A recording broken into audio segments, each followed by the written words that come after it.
Hey guys, writing time.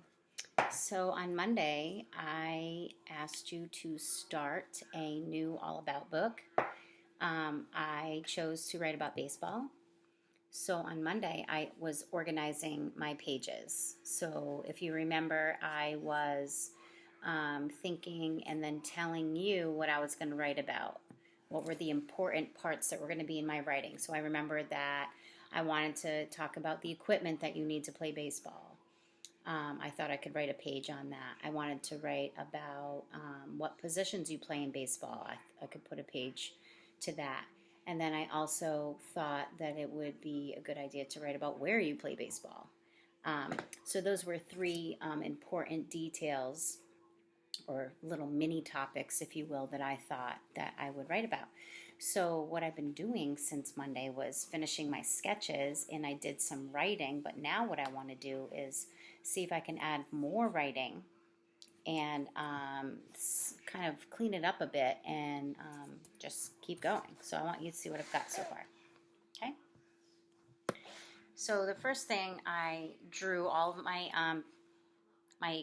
the equipment, the things that I need for baseball, and I wrote, there is a lot of equipment to play baseball. So now if I want to add more, because I'm thinking I can add more, I might want to be specific since I labeled my equipment pieces. Maybe I could write a sentence.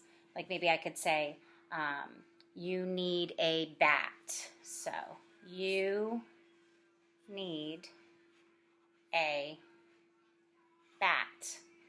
And there's my period. So now you is a snap word. I can write that right away. You need you need a bat. B-at.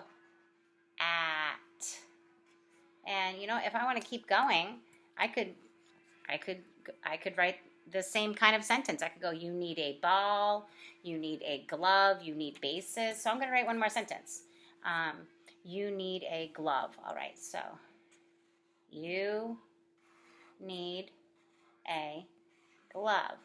Map it out. See, notice I put my spaces. Here's my uppercase. You need a glove. Glove, and I had that written up there already. So there you go. So I'm noticing I've got my period, I've got my spaces, so I'm going to go to my next sentence. So my next page, I should say my next page, these are the positions. So I was drawing the positions. Mrs. Livingston isn't that great of a drawer. So I drew the batter, I have the pitcher, and I still haven't drawn the catcher. I kind of gave up, but I'm going to go back and do that. So far I put, you need a pitcher for a game. So what would be another sentence that I could write that would match? What do you think? So far I have, and these are the positions for baseball. I put, you need a pitcher for a game. So I could choose one of these other positions, right? Maybe I could write another sentence where it would say, you need a batter for the game, or you need a catcher for the game. So I think I'll do that. So I'm going to map out my sentences first. You need a catcher for a game. Okay. So you need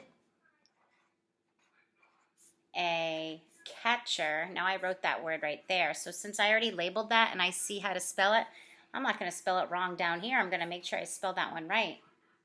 I need a catcher for, that's a sight word, for is a snap word, a game, aim. There. And am I forgetting anything? That's the end of that sentence. Oh, I've got 2 sentences. That's awesome on this page. So, all right. So I'm going to look at my next one.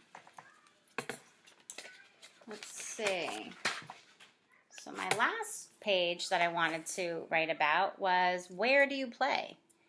So I put here, I drew the field and I put you play baseball in a field. So it's not really in, I guess you could say on a field. So maybe I'll change that. See what happens when you go back and you look at you look what you did the first time. You might want to make little changes. So I want to change that. So I'm just going to exit out and write over here.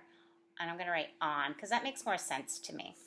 You play baseball on a field. So there you have it, friends. That is what I wanted to show you today, is how to map out your writing. So you make sure, did you see where I put spaces in between my words? I put, well, oh, you know what? I'm so glad I looked back at this because check this out. I'm missing something here. I have my period after this first sentence, but what about here? Oh boy. Glad I checked. You put your periods at the end of your sentences. I started my sentences with uppercase letters. So boys and girls, don't get nervous because you're seeing me write 2 sentences. You guys can do that, okay? So, and you don't have to do it all in one sitting like I did. You can take a couple days. You could take a week to make a book, okay? Right? Good writers don't just sit and make one book in one sitting. Sometimes they take days. So I want you to try your best. I want you to give me all of your best efforts, and remember those writing rules that I've told you before, to always check to see if you've got an uppercase at the beginning of your sentence. Make sure you've got your spaces in between your words. Make sure you're ending your sentences with periods or even exclamation points, okay? And I want you to add more on each page, okay? Don't just write one sentence. Challenge yourself to write 2, okay? Just make sure it stays on the topic that goes on your page, okay? All right, guys, happy writing. You can do it.